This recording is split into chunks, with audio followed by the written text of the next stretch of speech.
So I started as a keyboard player. And then when I started doing my solo music on my own, I switched to guitar. Mainly because when you go on stage behind 3 tiers of keyboards, it's a little odd.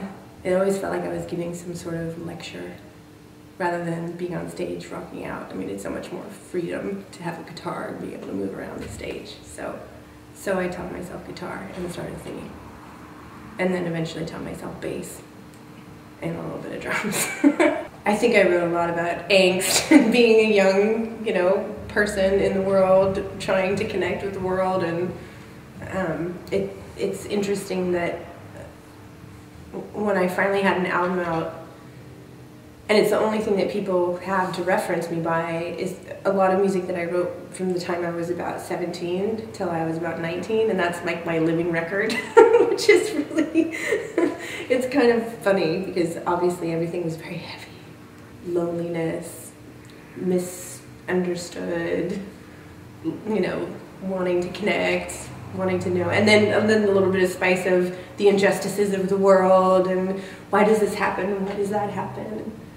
I ended up getting a record deal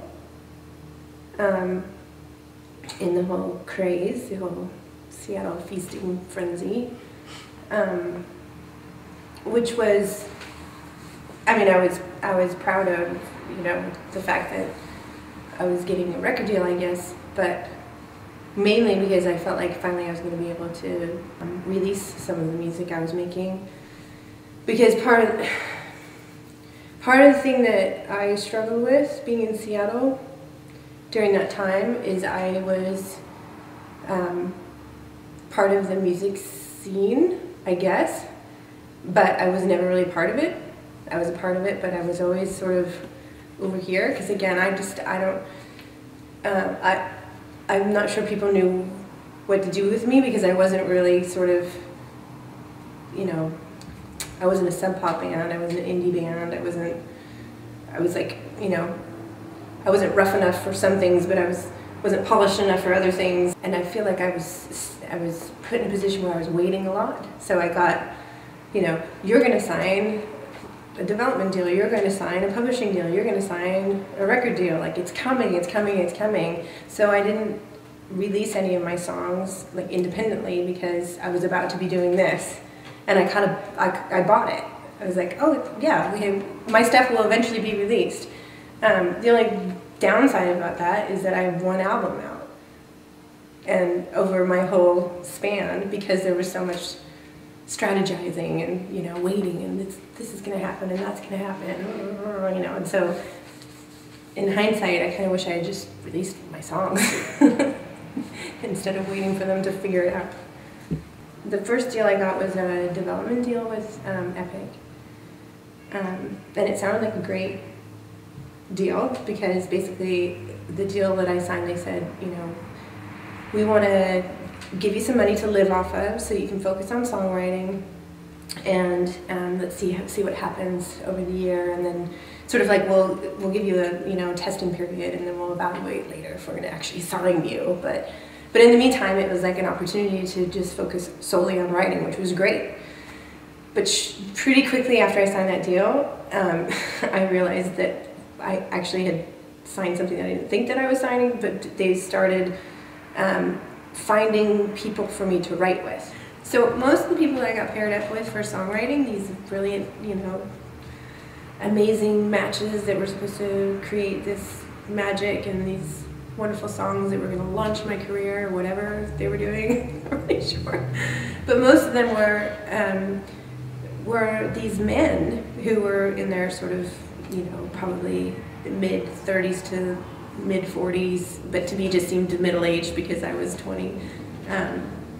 One of them was actually Glenn Ballard, who actually did co-write with Alanis Morissette, her whole album, ironically, and was a very nice person. But I just, and all these people were very nice people, and they were all talented songwriters, but it just was so fabricated. And we were sitting in this room, to be sitting in a room and say, go, and they all were in these really nice studios, and it wasn't like a couple people grabbing a couple guitars and sitting on a couch and jamming. It was like, it was supposed to be manufacturing songs, and it was very uncomfortable.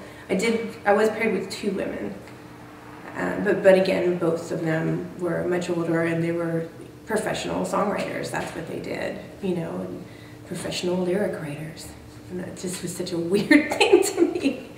I remember sitting in the offices of Sony in New York, and I'm supposed to be sort of feeling like I've made it, you know, I should be feeling grateful, and and my A&R person telling me, okay, so we found like the perfect song, and I think that, you know, we really got to do this. This guy, you know, Jimmy Webb, he's like world-renowned songwriter, like this is going to be the thing. And at the time I had like bleach blonde hair, and the song was Just Like Marilyn, and the chorus like literally was like, don't it make you feel like a kid again, just like Marilyn. I'm like, I'm fucking 20 years old, you know, doesn't make me feel like a kid again, because that's not part of my childhood. Like, you know, none of this has anything to do with me. Why do I have to do this song? And that was like it. I was like, I can't do this anymore, so I left. I felt pressures from both sides, I have to be honest, from men and women, because I felt like the pressure. First of all, when I first started out, I was so naive. I mean, I was like 13 or 14 years old, going to clubs, going, I like music, I like making music, I have a keyboard, can I be in your band? You know, I just wanted to play, and I wasn't thinking like, but I'm a girl, or I was just like, I play music, I want to play music, can I be, you know. So my first sort of realization that maybe that's not okay was how hard it was to get it into a band. It took forever, like, you know, for someone to say that it was either someone would say, yeah, great, and then start hitting on me, or they would say, yeah, great, and start telling me what I needed to change. So it took a long time before I was able to just be in a band. So that was, I think, then I started to realize, maybe there's something wrong with being a girl in a band, or something different. And then it was negotiating with the clubs, negotiating with bar owners, you know, whatever, you know, when you show up for sound check, or when you've sound checked and then you leave and then you're trying to get back in, to say, no, I'm actually supposed to be up there. Like, I'm not just visiting my boyfriend or somebody, you know, this is actually where I'm supposed to be.